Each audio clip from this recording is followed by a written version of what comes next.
is now a widow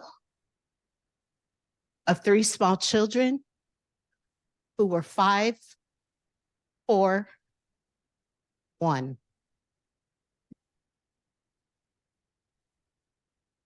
I didn't know how I was going to make it, how I was going to move forward.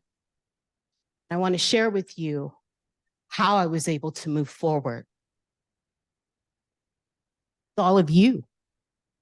It was the community that came together and supported me and my children. It was the community that helped me along my healing journey. I share that to say, most people think gun violence only impacts the victim or the victim's family. Not true. It impacts an entire community. It impacts all of us. And I'm reminded of that each year when I go to the Martinez Police Department and they honor my husband for his ultimate sacrifice. I'm reminded of that when I travel to Washington, D.C. for National Police Week, of the sacrifice that Paul made. I share all of this with you because it takes all of us, and I mean all of us, to make it better for the generations that are coming behind us. We have to act now. And this is my why. This is why I do what I do. And I'm reminded of three words that Paul left me with, and that is, be not afraid. And so I ask all of you, be not afraid as we are on this journey together to make a difference and to have an impact in the communities that we work with, the communities that we serve. Be not afraid. I'm vested in this journey because my oldest son, Vincent, has decided to continue my legacy and his father's legacy as a police officer with the Antioch Police Department. Be not afraid.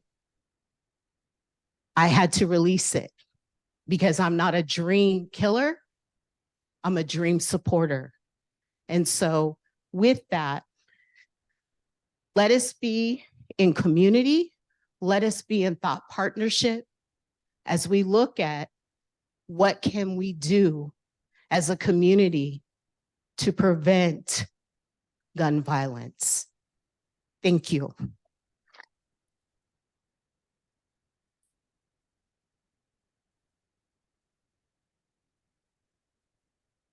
What I'd like to do right now is have the panel introduce themselves and tell you a little bit about their program and what they're doing to center the prevention of gun violence.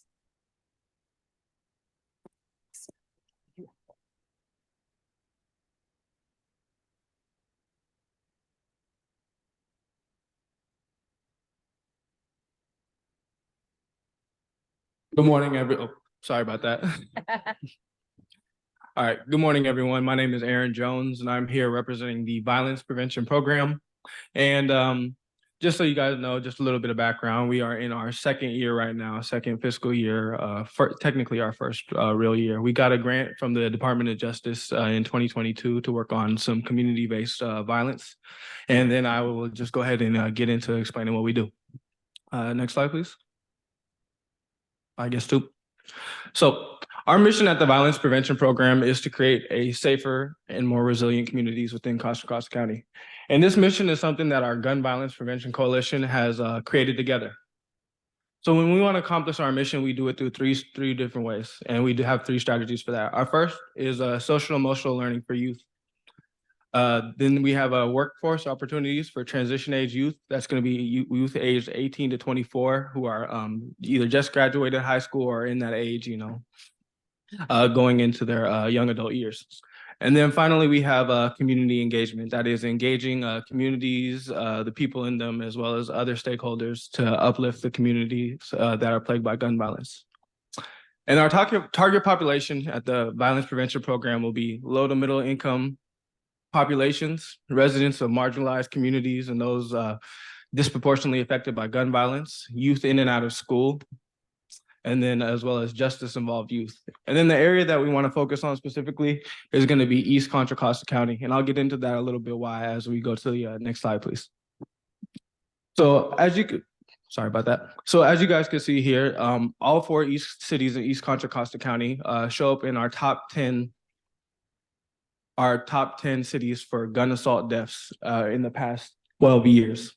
As you can see, Richmond is #1, and that is located in West County, but Richmond is home to the wonderful resource of the Office of Neighborhood Safety. They are able to provide residents over there who are affected by gun violence with lots of services and programs, as well as conduct shooting reviews and help with the victims.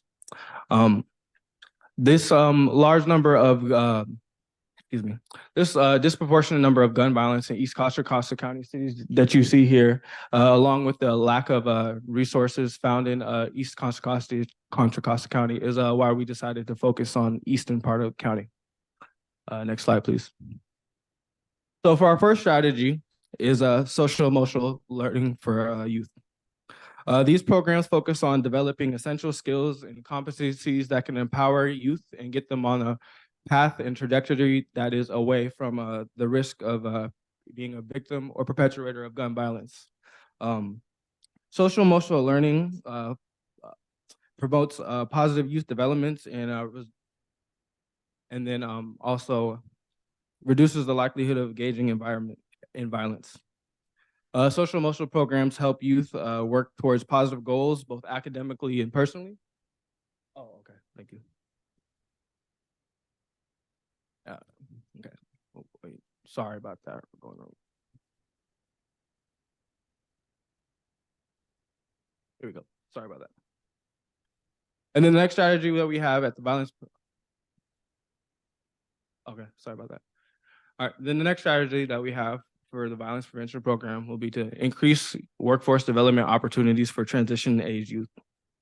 By equipping them with the necessary tools and opportunities, we empower these youth to thrive and contribute positively to the communities. Through our collaboration efforts, we are able to partner with youth and give them spaces for job and workforce training. And then our final strategy is to improve the physical environment and engage in community as well as local assets.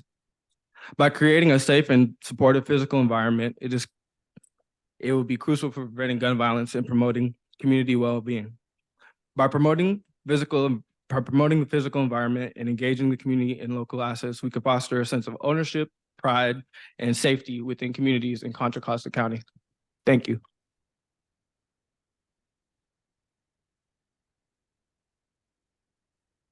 Yeah. Okay. Good morning. My name is Dr. Shimon Wright. I'm the CEO and founder of Bridge Brothers to the New Generation. We focus on college and career readiness through social emotional support. We are currently contracted with 7 schools in the Antioch Unified School District, contracted with 1 in Pittsburgh Unified School District. We are on our 4th year. Okay, so our services. So we focus on, like I said, college and career readiness, community engagement, student outreach, and academic advising as well. I'm going to breeze through this right here. So this is our student demographics from when we first started in 2020, starting with 12 students to right now currently having 600 plus students in our program. Breaking down a little bit family dynamics, most of our students that we serve come from single parent households or come from blended families as well. And I wanted to really break down the educational system, right? And wanted to break down the amount of students that actually trust our educational institutions, right? And so we tend to see that a lot of our students don't tend to trust our educational institutions. And the next one is going to show how many of our students actually trust our staff on campus? And we see a huge percentage of our students that come from marginalized communities actually trusting the staff because they see representation of themselves. And this is going to show why this plays in the role of gun violence and prevention as well. Okay, so we talk about how many of our students in our program have been affected by gun violence, whether that is seen, we have students that their parents have been affected by gun violence, their community, and things in that sort. And we see a huge number of our students that are in our program that have been affected by gun violence. So let's go into our program. So like I said, we are contracted with 7 schools currently right now, at 1 elementary school, 4 middle schools, and we are actually at 3 high schools as well. So we have a thing where we call like our build up, right? So for the elementary schools, we call it building you up, right? That focus a lot more on self-confidence, affirmations. When it comes to our middle school, is more so finding me. It's our identity development curriculum and building our students up, because that's the time where our students start to transition on who they are and how they show up, right? When they get into peer pressures, they're dealing with different friend groups, right? They're trying to find who they are, right? So our curriculum really tries to break down their identity. And then our high school level is finish what you started, right? So that focuses more on our college and career readiness. And all of this has to deal with social emotional support. So we believe that our biggest focus is exposure equals expansion. I'm going to go a little bit more in depth on why I say exposure equals expansion. So I'm gonna go. I don't think I have that much time, right, to go through this right here. So this right here is our students who are in our program, right? Like I said, we take our students on college field trips. We do 9 field trips a year. So with our high school, so every high school goes on 3 college field trips every single year. And so the biggest thing, and I'm going to give you guys a little bit testimony, right, of why this program is very intentional to me. So I have an older brother right now who's serving life. I have another little brother who got 24 years at the age of 14, right? I was formerly incarcerated. My father was incarcerated, and all this had to do with gun violence, right? So, and the reason why we talk about that is because we believe that environmental is the main cause for gun violence, right? So by us taking our kids to these college trips and taking them out of their environment, as you're gonna see a testimony right here where one of our students said that I learned that there are a lot of things to experience at the University of San Francisco and other colleges as well. Essays are definitely an important factor when applying to colleges, such as activities, extracurricular activities, and many other things. And so I won't go through this whole thing. Like I said, I got 5 minutes and I got a bunch of slides. So this is one of our testimonies from one of our students. We go to the next one. The next thing is we also do career field trips as well. So every single year we take our students to about 3 to 4 different career field trips. Like we went to Apple, right here we went to LinkedIn. We took about 90 students to LinkedIn, and these are full day events in regards to our students seeing themselves, right? Having people of color coming from these IT spaces to expose our students to many opportunities at these IT spaces. A lot of our students have never been exposed to anything out of their environment. And so this is why this is very critical for us to change the narrative, to change the way that they operate, to change the way that they think. We're talking about gun violence and prevention, right? When we look at the data shows that it's 18 to 24, but guess what? It happens by the time that they're 5 to 7 years old. The first time I saw a gun, I was 6 years old, right? Many of my best friends, I have 8 best friends. 5 of them are dead right now, right? So the biggest thing, and that all had to do with gun violence. So the biggest thing is that we have to make sure that we deprogram to reprogram the way that our young people think and operate. There's another testimony. So it says, I learned that having a LinkedIn account is important because you can make new connections with people who have the same interests as you. I also learned that you can work at any job and be honest with your true self, no matter what background you come from or how you were raised.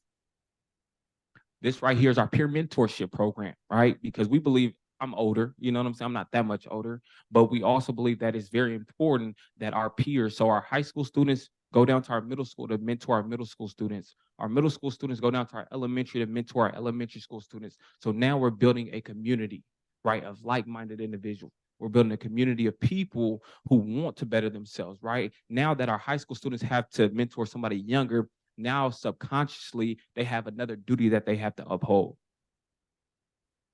Testimony. It has been, this from our middle school student. It has been a pleasure being a part of Bridge Builders. I have enjoyed spending time with friends and having the guidance of a knowledge mentor while still being on campus. The availability of tutoring and assistance with homework has been convenient and beneficial. Although I couldn't participate in the field trips due to volleyball practice, it sounds like a lot of fun.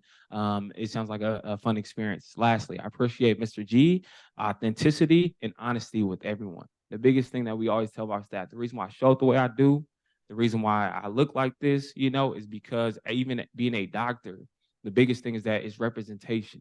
I represent my older brother who's doing life. I represent all my partners who's locked up, incarcerated. I recognize, I identify my friends who are in the graveyard. So my identity is everything. I'm a Black man with dreads and tattoos. When I walk down the street, nobody will ever think that I'm doing exactly what I'm doing. And we want to make sure that we have our students understanding that we're going to show up authentic in every single space we go to. And this one right here is our community engagement, right? So we believe that taking our kids out into the community, we have our toy drives, we have clothes giveaway for our community. Our students do a lot of community service because we want to make sure that once we reach one, we teach one, right? So we want to give back to our community. We want to make sure that they are the ones that are upholding the tradition and making sure that they are changing the lives of others. This right here is our meditation for our young folks, in elementary and middle school. Those are our babies right there. So, making sure that we teach them how to regulate their emotions, understanding their emotions. We focus a lot on social emotional when we're in these spaces. Let me see. And then our after school tutoring. Okay. And so I just want to leave this. The biggest thing, like I said before, is that when we talk about gun violence prevention, we have to understand that it starts with our young people. Right, we have to make sure that we reach our young people, that we teach our young people, because eventually, and even when I see my student who's incarcerated right now for a murder that happened 2 years ago, and he's going to trial or his fitness hearing next week, right, is because that there was no programs like our program to be implemented in these schools for him, right? When he said he moved from Oakland to Antioch, in Oakland, you had the Boys and Girls Club. You go to Antioch, there's no type of resources out there for our young people. Right. And we have to start with us to make sure that we change the narrative so we can prevent these things from happening. Thank you.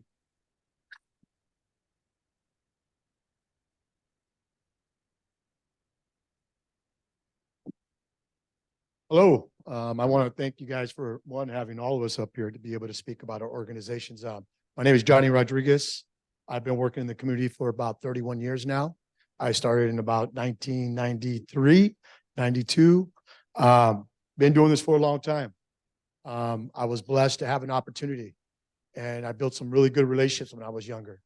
I was an athlete / I was a homeboy from the neighborhood. So lived two different lives, right? And through the athletic part of it, I was able to meet a variety of people, but also being a homeboy from the neighborhood, I was able to do that as well. I'm also the son of two farm workers. Both my parents were farm workers in Far East County. Grew up in the camp, which is the old BG camp, which is now the Brentwood Police Department. In saying that is, what's really big for me is relationships. It's really building those relationships, sustainable relationships, a variety of relationships. And the reason why is because that's what gave me the opportunity to be where I'm at today. It was my old teacher, my old school psychologist. They gave me a phone call when I had nothing but drugs and guns at my house. At that time, was making a lot of bad choices and got a phone call and was given an opportunity. I was given an opportunity to work with 4 kids. The biggest thing, though, that happened was those 4 kids didn't realize that they were helping more just me as much as I was helping them. They were helping me to understand how it was to give without just taking, right? Because, you're angry, you're called that kid with the chip on his shoulder. You walk around, that's like, he had a chip on his shoulder. He's angry, he's frustrated. But people don't understand the environment that we live in. People don't understand the dynamics of our homes. But at the same time, choices that we need to make because we are in those environments. And saying that, when high school was over, I didn't have much to do, and I got all that famous, the knock at the door, the whistle outside, let's go for the ride. And I went on that ride, and I was riding that ride for a while until I was given this opportunity. One of our oldest programs is our school-based program. Been doing it for 31 years. What does that mean, right? We go to schools. We're not there to just work on students. We're there to work on the climate of that campus. How do we change the climate of that campus? How do we empower that campus to look at these students differently, but at the same time, give them the power to have a voice? So one of our biggest things is not just to focus on the student, but to focus on that community, which is the school site itself. What do? We give them an opportunity to be part of a program. To us, we don't really call them program, we call it family. What do? They meet every week and they have different discussions on different topics. Over the years, we've been able to create our own curriculum, which is a 36-week curriculum. We follow the school calendar so we could track our students through their academics, but also their personal growth. So what's huge for us is within our school-based program is the kids got to have an option to want to be in it. ODAP for 31 years has never been mandatory. We're not court mandated. We're not parent mandated. We're not mandated at all. Why? Programs and people do not change other people. People need to want to change themselves. People got to see that there's an opportunity in front of them and hopefully embrace that and go on that ride with you. So in saying that is, we've been blessed to work with thousands of young people in Far East Contra Costa County. And when I say thousands, we try to go back as far, because I'll be honest, when I first started, we didn't capture data and PowerPoint. There was none of that. It was just go out there and do it kind of a thing, right? So in saying that is, I wasn't that effective in capturing all the data. All I know is we were doing the work. But as far as we could go, it was thousands of students. At the schools, we also meet with students one-on-one, right? We do that mentoring piece, that relationship building piece, building that respect, right? We also do a lot of classroom presentations around a variety of topics to help not only the students, but also to help empower staff to know how to build relationships with students and understand those communities that those students are coming from. We also do a lot of conflict mediation. We don't want violence. So what do? We bring groups together and we mediate through that process. So hopefully there's more peace than there is violence. We've been doing it for a long time. I'll be honest with you, one of my biggest things is building relationships organically, not where kids called into a room. You're going to meet Johnny Rodriguez one day at a time, but how do we meet kids where they're at? The hallway, the cafeteria, in the community. So what our program is really big about is doing the organic relationship building, because why? It comes with respect. It comes with trust. And it also comes with some accountability from both sides. We also, and I could go a lot more into that. There's a lot of things that we've done. We've recently have received a grant and we created a program called Uplifting Peace.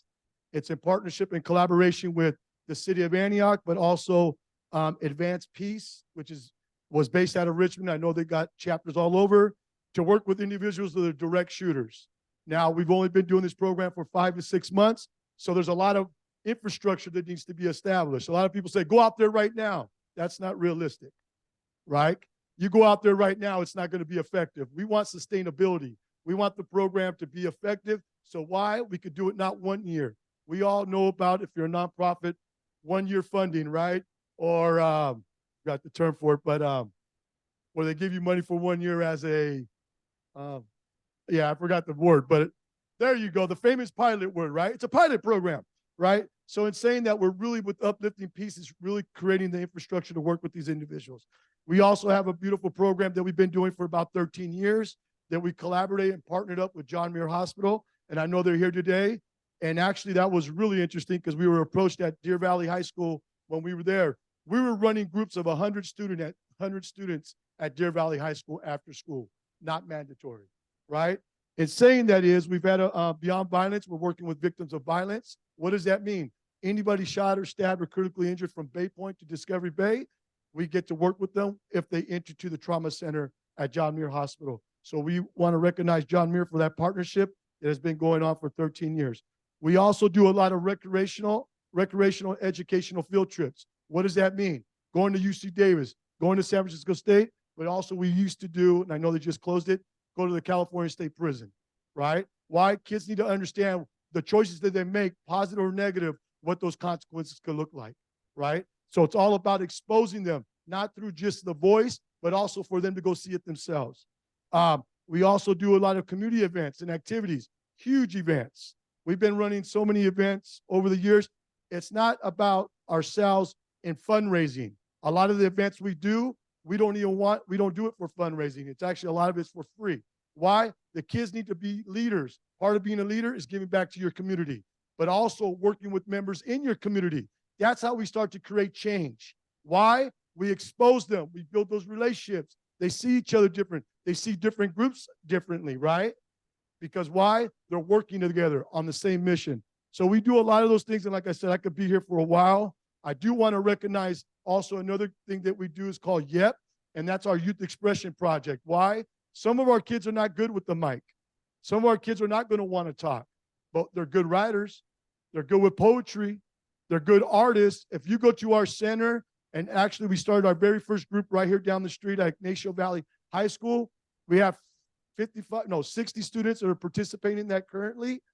They did some artwork in our room. We're all about giving the kids to have a voice, regardless if it's speaking or writing or doing art, but for them to have a voice and be able to express themselves. So thank you.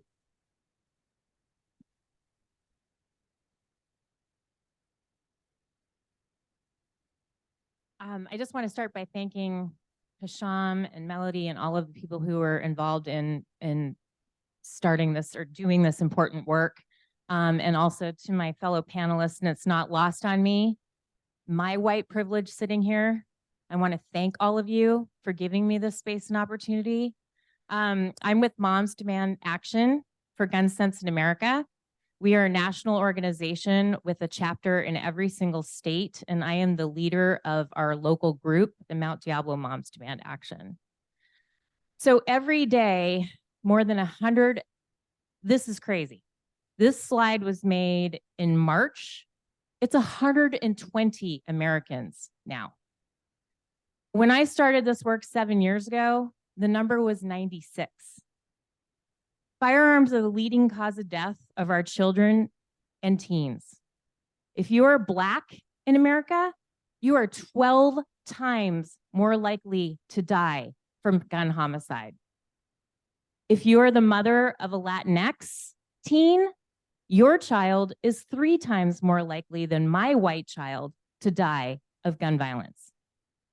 I say all of this, I got into this work as a mother, scared, white, of her child going to school and being shot in a school shooting. I am in this work because of the people here, the people in our communities, understanding the effects of gun violence in our marginalized communities and the fear that I took that happens every single day. The work that we're doing to counter this violence, I'm so proud of. So I'm just going to kind of click through here. Moms Demand Action works to pull people off the sidelines and give them opportunities to take advantage and help advance solutions to gun violence that we know are proven to work. If you click on this QR code, it'll take you to statistics that show that if you have a state like California, we're the #1 state in the country leading on gun violence safety prevention laws, your gun homicide rate drops significantly. And that's not lost in me when we look at the data that Aaron showed as it relates to Contra Costa County. The majority of deaths from gun homicides are unfortunately our Black and brown partners. And knowing that I work for an organization, or I should say I volunteer for an organization that educates the public about the importance of responsible gun ownership, works to strengthen gun safe policies at the state, federal, and local level. I'm so proud of the work that we've done. I'm going to keep going here because we're on a timeline. So this is who we are. One of the questions that we were asked is, what are the 2 leading causes of gun violence in America? Johnny and I had a conversation about this. It's access, but it's also recognizing that people don't realize the systematic impact that a homicide or a shooting has in a community. So not only is there a victim involved, but there's an entire community that is hurt. And before I was a mother, before I was an advocate, I was a firefighter in San Jose and I was a paramedic in Oakland. And I definitely know subconsciously that experience has led me to sit here with you today, because I couldn't save those kids. But the work that violence intervention programs are doing to break the cycle of gun violence as it starts works. People getting on the ground, like Aaron, like Dr. Wright, like Johnny, stopping kids and saying, you don't have to retaliate. Let's slow it down. Let me show you what the other options are. Those are the things that save lives. And that is why I stay in this work. Here's things that we do. But one of the things that I'm most proud of for this organization is this year, does everybody know what the Assembly Bill 28 was? Gun Violence Prevention and School Safety Act? Can I get a show of hands? Okay, well, okay. We worked, Moms Demand Action, violence intervention partners at the ground level, Giffords and Brady, lobbied hard at our state legislature to get permanent and stable funding for the work that these organizations are doing to fight gun violence, and we won. So can I get a big hand? Thank you. So an 11% excise tax is now being imposed on every gun sale and ammunition sale in this state to create permanent and stable funding so that the work that these people are doing will not be evaluated for a budget shortfall every year.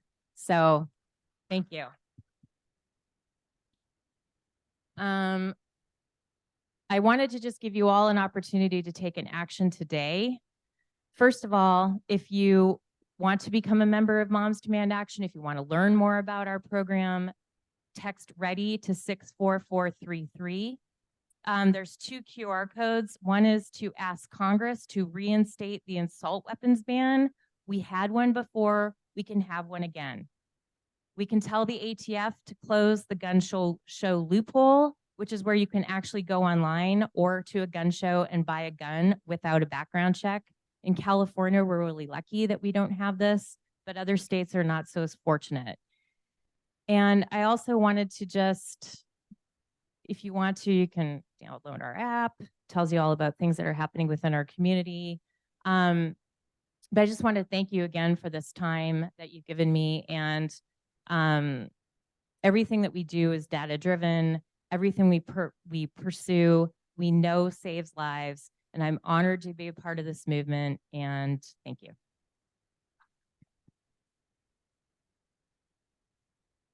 Thank you so much. I'm Gigi Crowder, and I'm the Executive Director of the National Alliance on Mental Illness here in Contra Costa County. There are 600 affiliates across the nation, but very few will be invited for a panel like this because they're not looking at the why. Because we, as a community, have not been trained to look at the why. We look at the what's happening. And I think it's really important for us to look at root causes. So even if we have individuals who have haven't had the great programs that you guys have in place, we still need to ask, why did a young person born in this country or in this county end up feeling so horrible that they put a gun in their head and typically sometimes hurt someone that looks just like them? Why? What has happened that would cause that person to lose hope and feel so desperate that they want to hurt someone else? And I say the root cause for most of these programs, when you look at the why, is we have not addressed who's most harmed in these countries and how they get harmed. And I believe it's because of institutionalized structural racism, which is the leading cause for why hurt people hurt other people. From my community, I appreciate not just the land acknowledgement, but also the labor acknowledgement, because we're coming from a history of individuals recognizing that to put more money in their pocket, they needed to go across to another continent and pull out people who they didn't value and bring them over here and put a whip in the hand of someone who looked like them and beat them into submission in order for them to make more money off of them. So there's some learned behaviors within certain communities that we definitely need to unlearn. But I'm in the mental health space. So in the mental health space, when I start thinking about who's harming people who live with mental illness, it's those who've been hired to protect and serve them. I want to say the names of Miles Hall, Laudamir Abaleta. I want to say the name of a young man from my own city who was killed, Angelo Quinto. It wasn't gun violence, but nevertheless, it was violence at the hands of law enforcement. And then there's Tyrell Wilson, who was killed brutally also in this county by gun violence for law enforcement. And I believe all of that stemmed from us not being honest around addressing structural institutionalized racism in the history of policing. We need to unlearn and pick up opportunities to look at solutions. So we at NAMI Contra Costa County have several programs, none are funded. It's what I do with my extra time, if I have any. One of the programs we have aligns with the work that you're doing around building up the character of young people and reminding them no matter what, even if they are diagnosed with the mental illness, they're still a winner. So we have an I'm a Winner program. And Kaiser did give us some funding for that program, but I don't know if anyone here is from Kaiser. I'm using it maybe a little different than our deliverables may state, because I know how important it is for us to look at root causes and to identify and be honest and unapologetic about who's most harmed, and then actually work with community members who don't get it. And a large number of settings that I'm at, I get hearing over and over again, is the individuals that people have early contact with. And a lot of African-American students actually wind up having early contact with school teachers who do not believe that they are winners and put systems in place that create the school to prison pipeline. I also come into environments where I'm an elder at my church, where faith and spiritual practices are poo-pooed and pushed away, and we're moving more toward mindfulness and things that for some people can relate to, but prayer for me is the most important evidence-based practice. So I love the idea of 3 minutes came up pretty quick for me. I love the idea of us looking at natural resources and partnering with communities that get it, that understand they have to answer the why. And so I'm a big proponent of working with faith communities, because as was mentioned by one of the other panelists, school is not always safe for some communities.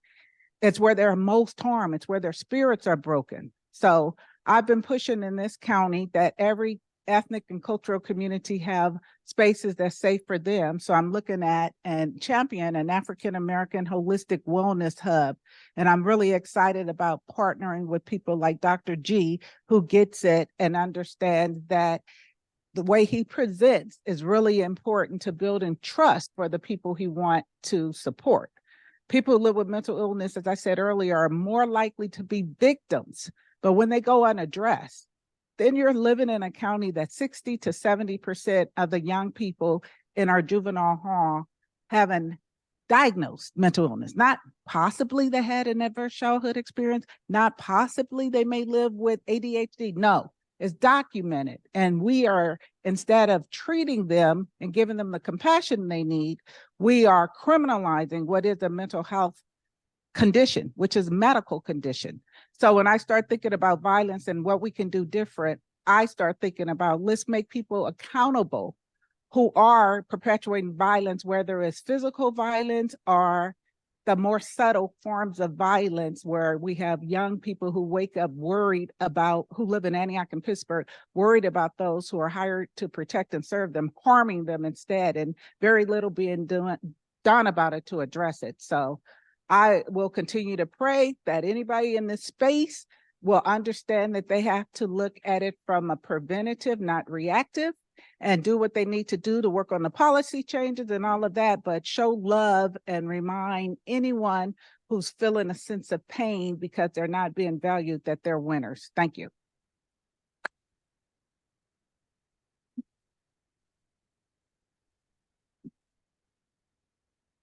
You guys hear me? Okay.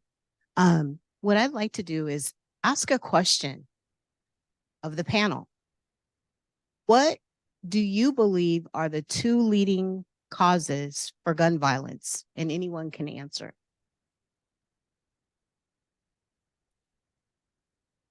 So I'm gonna start with one, right? And it's environmental. And can I be totally transparent right here? Is it cool? Okay, so the way I was raised, just growing up in Oakland, California, and just my father being incarcerated, you know, my best friends and my brothers and everybody, right, was at an early age in middle school, we used to carry a gun with us everywhere we went. It wasn't until I got out of juvenile hall when I did my 15 months, when I started transitioning my life and turning my life over. And when I got to high school, I went from a 0.0 to a 4.0 student, right? And I thrived academically, thrived on the football field and in track and field. I got a full ride football scholarship to UC Davis. And when I got to UC Davis, which is a predominantly white institution, I was sitting on the wall and I'm mugging at a party. And I had a gun in my backpack, right? And I'm a star football player, had a gun in my backpack, and I'm just looking at everybody having a good time. And I realized for the first time in my life that I was out of my environment, right? For the first time in my life, I was in a different environment where people were having a good time. But because of all the traumatic experiences I dealt with in my community and my environment, that was my norm. My norm was to go ahead and carry a gun every single day because I needed to protect myself. And when I was at UC Davis was the first time where I was realized that I was a young Black boy that had a lot of anger, rage. My father wasn't there. My mother was on drugs. You know, white family ended up taking me in my junior year. So I didn't have the family and the support that I wanted to have. So at that moment when I got out of my environment and people started loving me and people started showing me a different way to go. And I started to understand that it's okay to be happy when you're in these spaces. But a lot of times when it comes to our young people, when they grow up in their environment, because they're so hurt, because they go through traumatic experiences, because they were taught it's okay to have a gun, right? I need to get it how I live, meaning that if I need to go to an environment and I need to go ahead and rob somebody, I need to do that. There's a kid that I see, he's my kid. I had him when I was a teacher, right? In the 8th grade, he's incarcerated, like I said, for murder. I'm about to go see him every Wednesday at 1 p.m. I go see him. Like I said, the biggest thing he told me was, it's all about your environment. When he gets out of juvenile hall, and when all of our kids get out of juvenile hall, they got to go back to their environment. So that's why they're repeat offenders.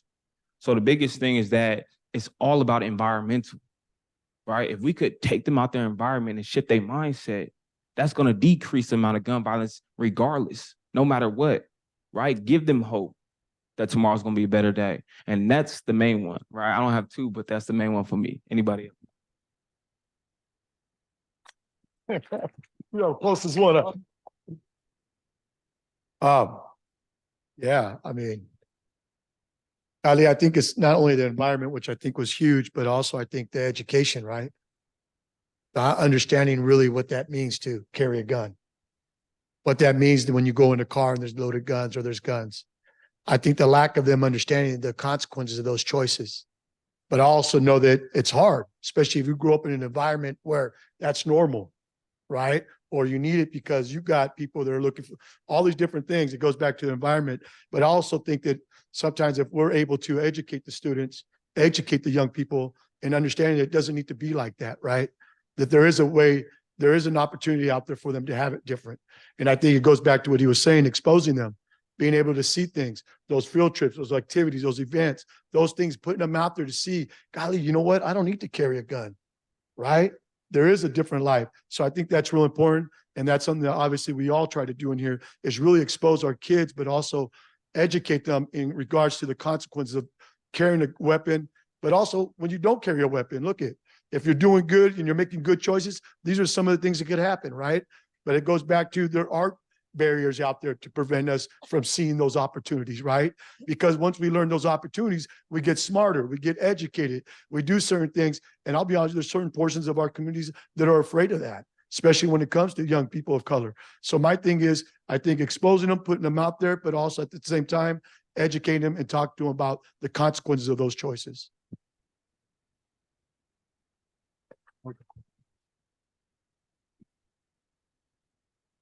I think that for there's two root causes for gun violence, and I think the first would be social disparities. A lot of communities experience socioeconomic disparities. A lot of these communities are plagued by poverty.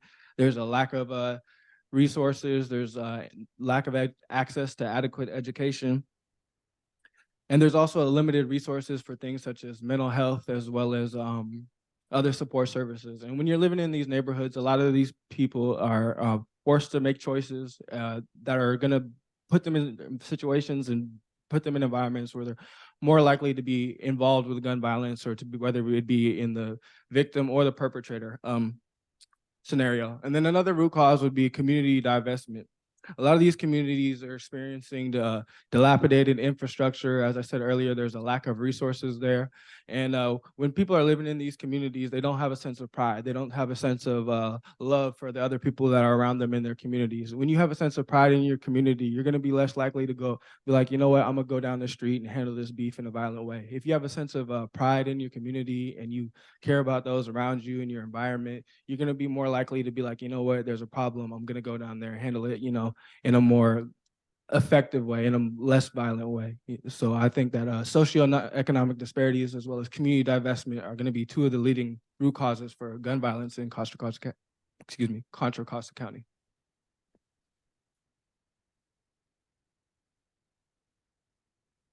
Thank you for that. I want to follow up with another question. In each of your organizations, what programs do you have within your organization that are addressing these causes? And my second question is, what impact are you seeing with those programs? If it's okay, I'd like to say, one of the things we did at NAMI CC is we were co-sponsors to the Miles Hall Crisis Intervention. Miles was killed in Walnut Creek by law enforcement. And so we know police should not be responding to an individual who's experiencing a psychiatric emergency. So you do have to look at root cause and look at what would have been an alternative approach to take guns out of the hand of law enforcement when they're responding to someone who's having a medical emergency. And then we've also supported the Quinto family, Angelo Quinto's family, and on October the 8th, we now in this county will not use excited delirium as an excuse for individuals to be killed by law enforcement. So excited delirium was junk science. There was no scientific base. It was basically blaming an individual for their own death. So no more. The governor signed it October 8th. So advocacy is really important.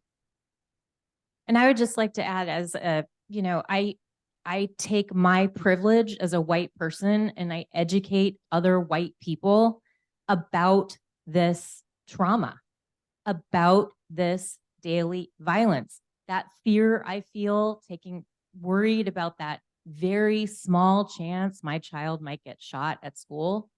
And I take that and I say, there are people who have to live with this every single day. If there's one thing you can do, you need to vote, you need to change Congress, we need to change gun laws, and we need to lift up and support our people who live in marginalized communities that have been living with this violence every single day. And I just want to say that our country has the highest homicide rate through guns, 26 times more than any other country with a similar economic level. It's disgusting. And we have to make change.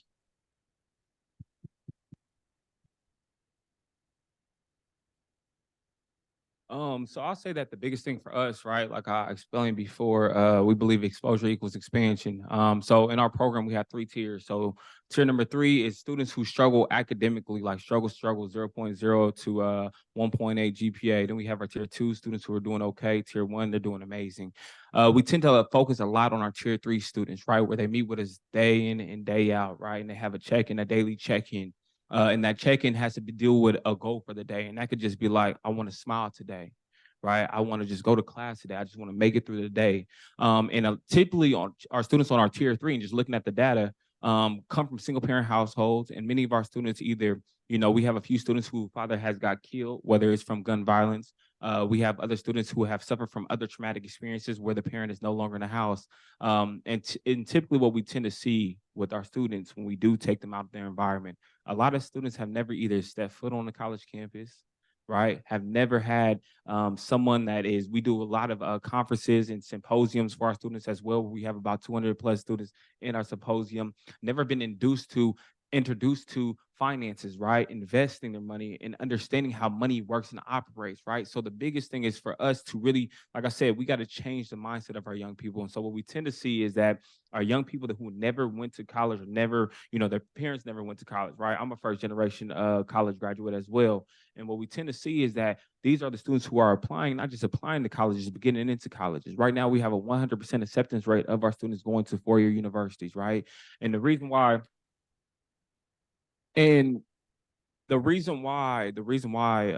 for me personally, why I feel like a lot of times kids need to go to straight to 4 years is because when you look at the statistics, right, and most of our students we have 93% of our students are African American, right? So when you look at our students who are going to JCs, only 3% of African Americans transfers from junior college to a 4-year, right? A lot of times it's because of environment, right? When they now turn 18, they got to pay bills. They got to take care of their younger siblings. Their parents might get sick. Stuff happens where our kids never leave their environment. So if we can, while they're in high school, our goal is to make sure that they get out of their environment. And if they don't have a plan, they don't know what they want to do, we'll figure it out. And that's exactly what I had to do. So that's our motto. I'm gonna say I appreciate that, but I think overall for me, because if school settings a time or the place where people get more harm, it's more or less connecting them to their purpose. So for some, it will be college, for some, it'd be another trade, but what are they passionate about? And removing the educational gap and open up opportunity for individuals is what we try and do at NAMI, especially for those who live with mental health challenges, which is an increasing number of individuals. Because you live with a mental health challenge doesn't mean, or maybe despite of living with a mental health challenge, you still have purpose, and that's what we work toward.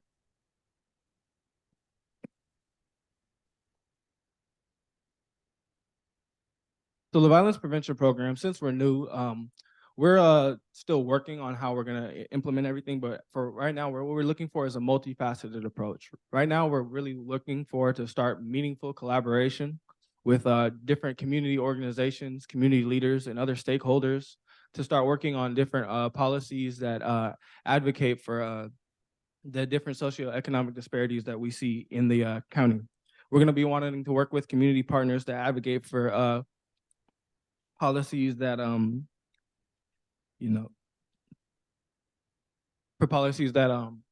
increase workforce development opportunities as well as advanced education. And then for community divestment, what we want to do is funnel the resources that we do have into communities that are often overlooked and underfunded. We want to put our funds into communities that are plagued by gun violence. So but the changes that we're looking to see is also mostly multifaceted as well. Obviously, we want to see a reduction in overall gun violence, just looking at the number of gun assaults in hospitals, firearm-related injuries, as well as homicides within the county. That's one of the things we're looking to reduce. And another thing that we're looking to change is youth empowerment. We want to create safe spaces for youth to come together, to share their ideas, share their experiences, get mentorship and further education, and put them in spaces where they could be leaders in the community and also help take a charge in leading the way against gun violence prevention. And then finally, the change that we want to see in our program is just changing social norms. We live in a society today where violence is accepted and often celebrated. We want to work with community stakeholders as well as youth and other people in the community to make it to where gun violence is something that is frowned upon and not something that's celebrated so much within our communities. I just want to follow up with that. I think that obviously what everybody said, I mean, there's a lot that we do, but also support what they're doing.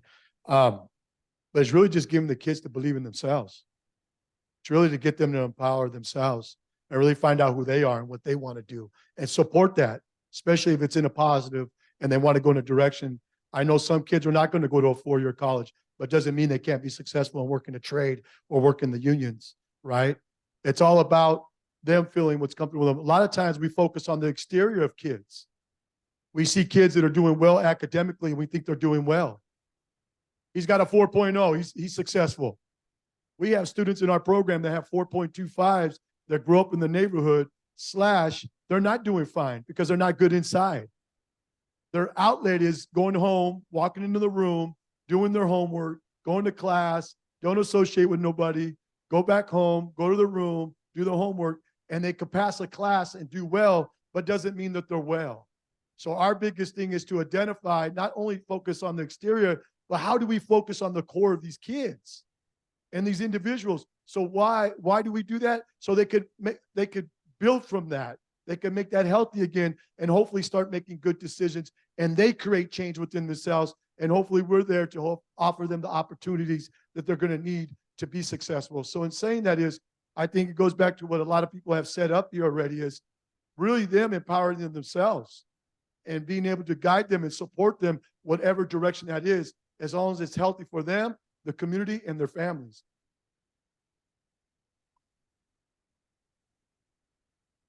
I just have one more because I'm doing a survey. I'd like to say I attended this event and all there were in agreement that this county should fund an African-American holistic wellness hub. So by a show of hands, can you put your hands up and say that you're in agreement with me?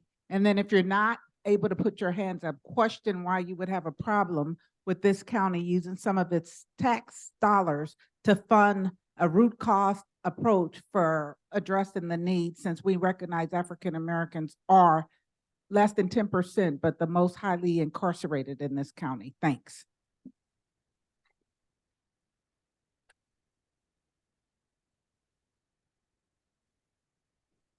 Thank you for taking the time to discuss your organization and programs that you have.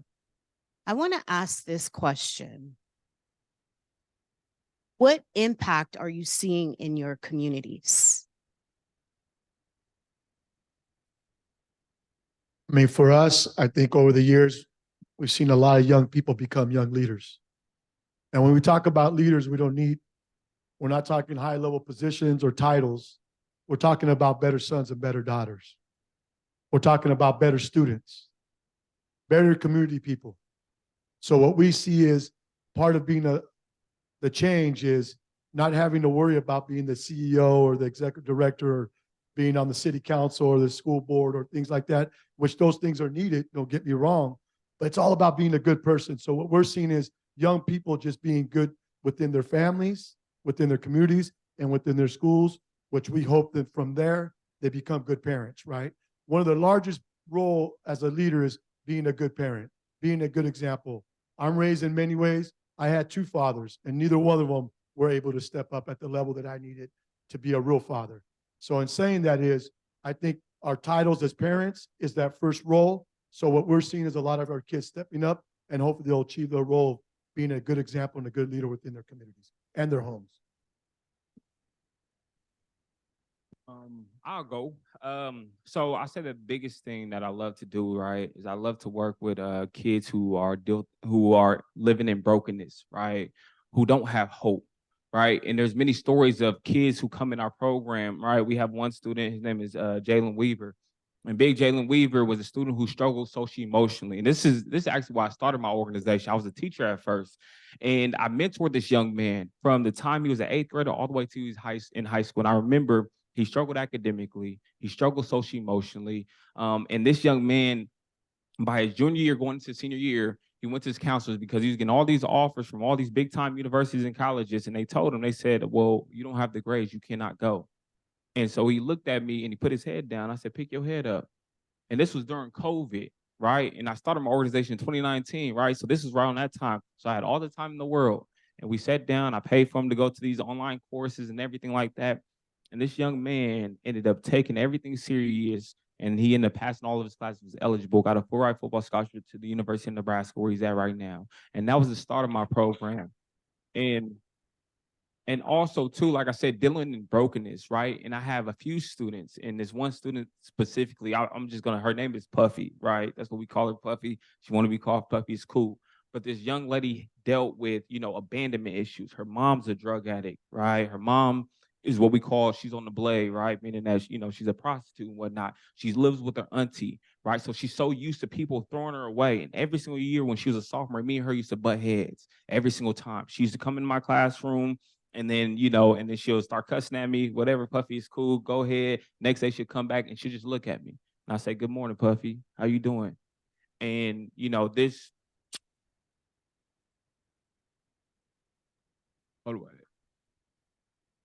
So, this young lady, she reached out to me on my birthday, right? It was like at midnight. And we just took them camping, and the students in my program really disliked her, right? And we went camping, we took all of our students camping, and you just saw her having a blast and building a community, right? And everybody loved her. And she texted me on my birthday, she said, Mr. Wright, could you do me a favor? And I said, what's up? She said, I just want to be successful just like you. So whatever you got to do, please help me. And that was the moment where, because I deal with this all the time, right? Like dealing with kids is broken, and I come from a broken community and environment. So for me, my biggest thing is just giving our kids hope in a hopeless environment. Like everything I do is intentional. Like, and that's the biggest thing. I'm passionate about the work I do because I come from it. I see it every single. I live in East Oakland. I live in the Murder Doves. My family's from the Murder. I live out there. I see it every single day. I live in two environments when I'm with my cousins and we sitting there talking, but then I got to go to be Dr. Wright, right? So everything that I do is very intentional. And our young people, when they get hope and they believe in this work, right, is you see a flower blossom. And that's the beautiful thing about the work that we do. So thank you so much. I didn't mean to get emotional, but I love the work that I do for sure.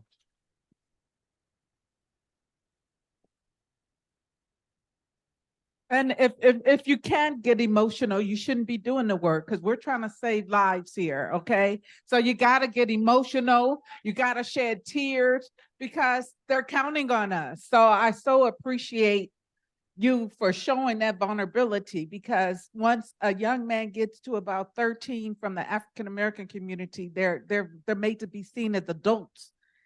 And so they don't get the chance to be children anymore. And that's what helps it easier for them to put a gun in their hand because of how society is not embracing them. So I appreciate you and all you do. You're saving lives. We appreciate you.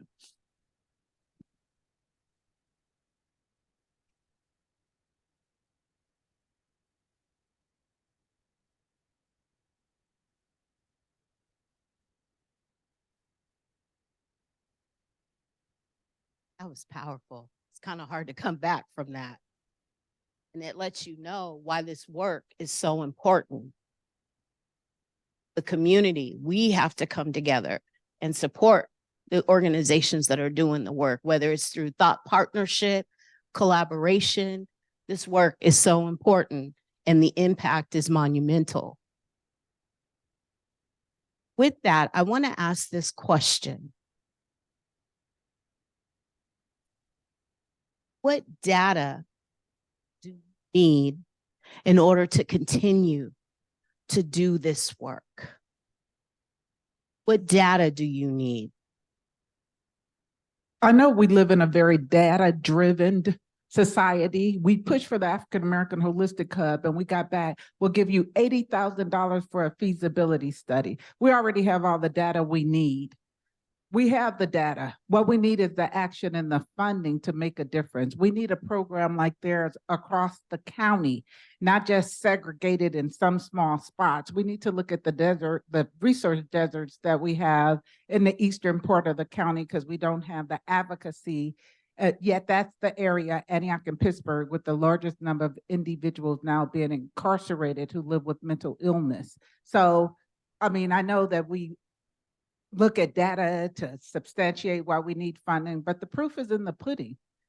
When I call juvenile hall and I say, what's your statistics, your demographics today, I get the same thing. If we figured out how to keep rich white kids from the southern part of the county who also make bad decisions that could lead them to get incarcerated out of jail, we can figure out how to do it for the other youth.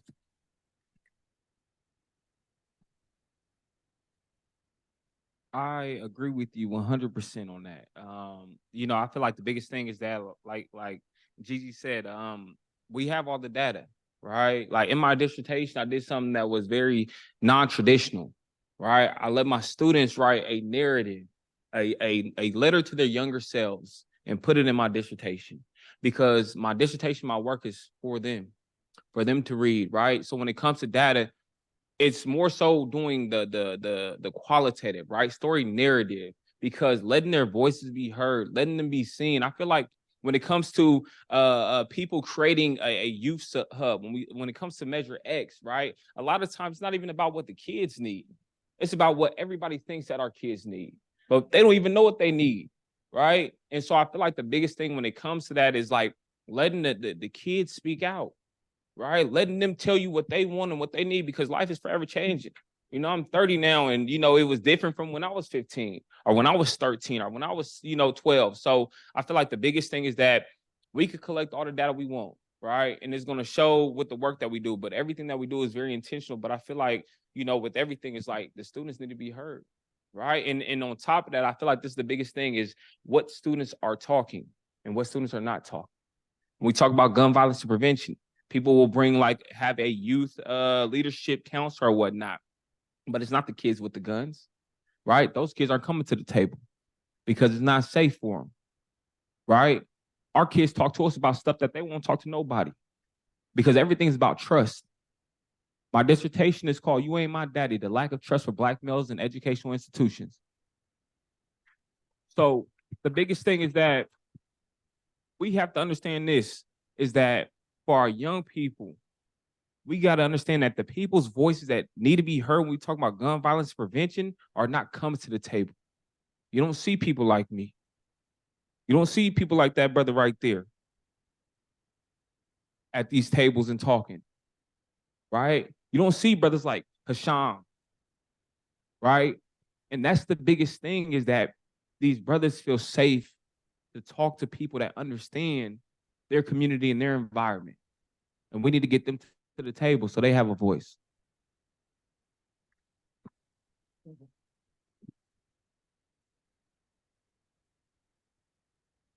I think they're right. Well, I mean, we could grab data, we could give you data, we could do all the data, but I think a lot of times, like they're saying, we need to go to the youth. We need to talk to the kids. We need to bring them to the table. I'll be honest, it'd been nice to have a panel of youth up here, right? It would have been part of this discussion, right? But also at the same time, I think funders and individuals that give money and that are asking for data should go and visit the school sites. Go meet with the groups, go meet with the communities that are being worked with. So a lot of times what I've struggled with is when funders are asking for data or numbers is, why don't you come into the community and meet with the community themselves?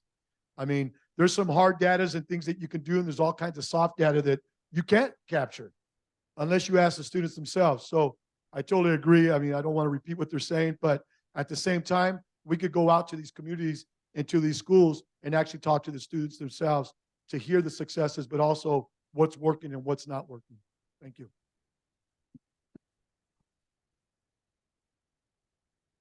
I'm going to feel like a, but I do think that data is important in that because the policymakers rely on data, we do need data.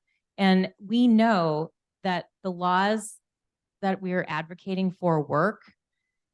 Gun violence and gun deaths are going up where gun safety laws are being eroded. Gun violence and gun deaths are going down in states like California, where gun laws are being strengthened. So I think we just do need to keep an eye on the national and state level policy, because those things we know work, they're proven, and it ultimately does trickle down. And data allowed us to get funding permanent and stable for the organization's work that these amazing people are doing. So I just want to say, we don't collect statistics nationally. That's outrageous to me when it's the #1 killer of our kids. So anyway, I just wanted to put that little plug in there and again be the wah wah, but data does drive policy.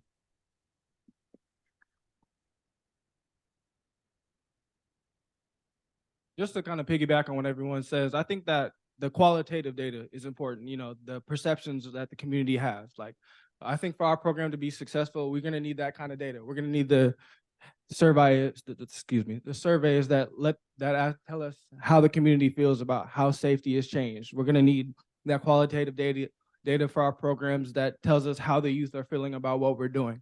So just having that data, like everyone else says, allows us to be more culturally responsive and make sure everyone's voice is being heard and that we're adapting our programs to the needs of the community and then not what we feel is needed. And then also, I think that we do need some of that hard data as well. Things such as the changes in firearm-related incidents, as well as hospital admissions, are crucial because it gives us an insight as to what's going on with the problem. We may feel that an area is considered a gun violence hot block. You know, people talk about it and all that. But once we do have that hard data, such as hospital admissions or the firearm-related incidents, we'll be able to go into areas where we think may have not been a problem, but really are. So just being able to see the situation as a whole and be able to step back and analyze the qualitative as well as the quantitative data is going to be a crucial part for our program. Or perhaps we shouldn't prioritize the data as much as we do, and we shouldn't leave a person bleeding profusely while we're collecting data while the pain is continuing. Maybe that's a reframing. Thank you.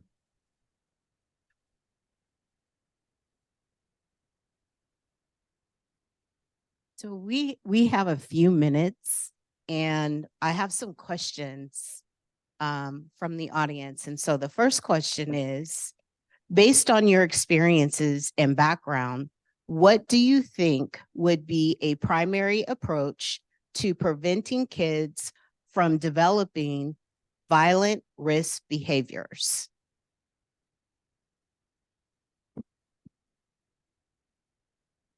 So I'll say that the biggest cause for us to prevent that, I feel like this, right, is that kids are typically with us, for about 8 to 9 hours throughout the day.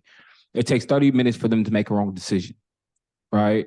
And so the biggest thing is that when it comes to prevention, a lot of times it's even harder for us to prevent exactly what's going to happen unless they change the way that they are, right? A lot of our kids, and even for myself growing up, had a lot of hatred in my heart because my father wasn't there or my mother wasn't there. So there's a lot of things that going to school, nobody gave me a hug. Nobody said, how you doing this morning? Nobody showed me another outlet. Nobody gave me any type of game on what I need to expect out of life, right? So I feel like the biggest thing is that when you have programs that are implemented, right, whether it's in the county, whether it's in a city, whether it's at a school, right, that these people are on the ground doing the footwork, right, that's having boots on the ground, that's able to, put people in positions to love on these kids, to give them hope, to take them out of their environment, right, to do different workshops, seminars that's going to educate them on their emotions, right, and track that every single day.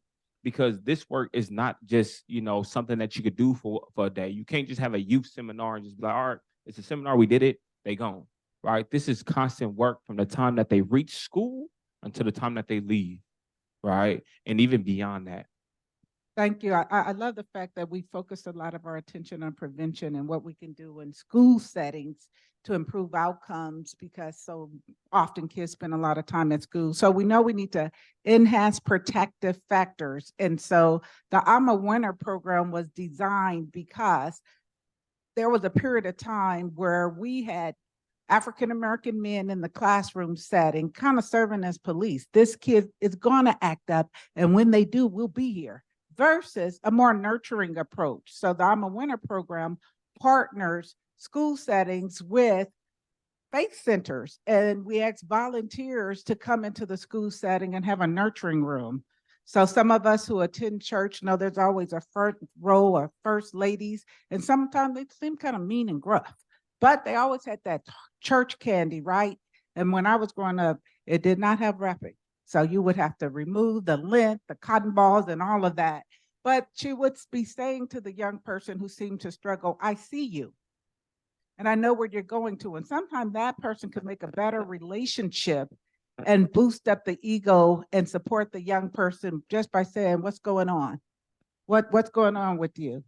And for that person who demonstrated that they cared, the individual would do better, because we need to be creating safe spaces and safe people when young people feel like they don't have it in their home or in the classroom setting.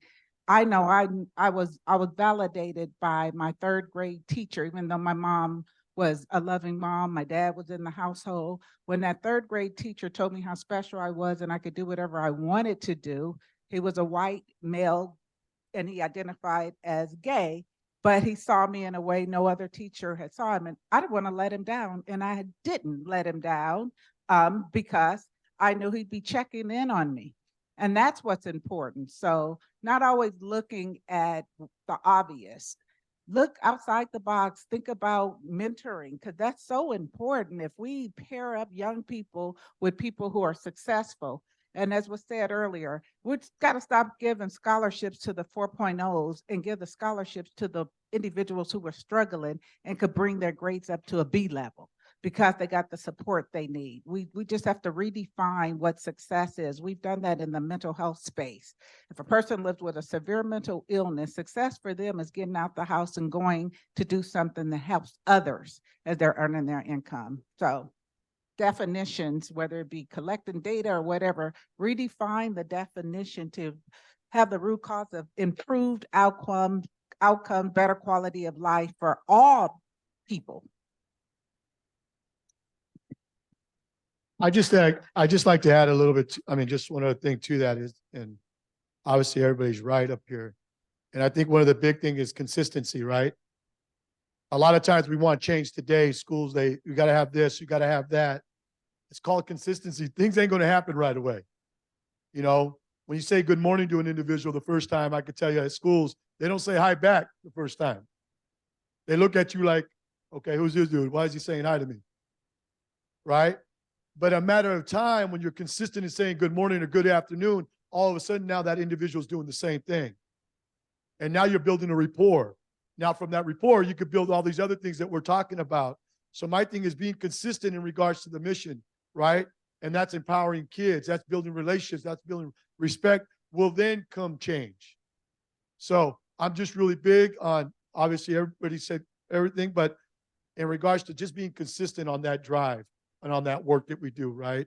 And I think a lot of times we're pushed to be successful today. I want to know your data in 9 months. I want to know what you have in 3 months. Show me this, show me that. They don't understand. These kids are walking around with calluses that are thick. These calluses are thick. They're not going to change overnight. They're trying to trust you before they're going to listen to you. They want to know what's the real agenda, what's the hidden agenda. And once they realize it and figure it out, and they realize you're passionate and you're passionate one, you have love and nothing but respect for them, they're going to start then turning things around and being more open, being more transparent on what's really going on. Until then, it doesn't happen because they got calluses. So change takes time, and time is being consistent in the work that we do, which I'll be honest, it comes with a lot of patience, but I feel that that's important. I just wanted to piggyback on that, in that one of the quotes that I always keep in my mind with this work is, it's a marathon, not a sprint. It's a marathon, not a sprint. And being an advocate, quote Alice Waters, being an activist is our rent for living on this planet. So thank you for all of what you guys are doing, and just, you know, and everyone in this room realize that it's just going to take time. We didn't get here overnight. We're not going to get out of it overnight.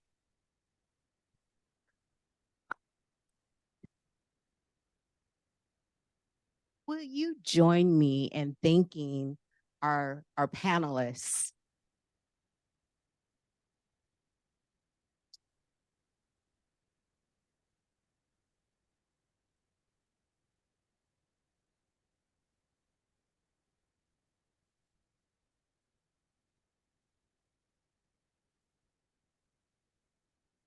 I want to say thank you for the work that you do.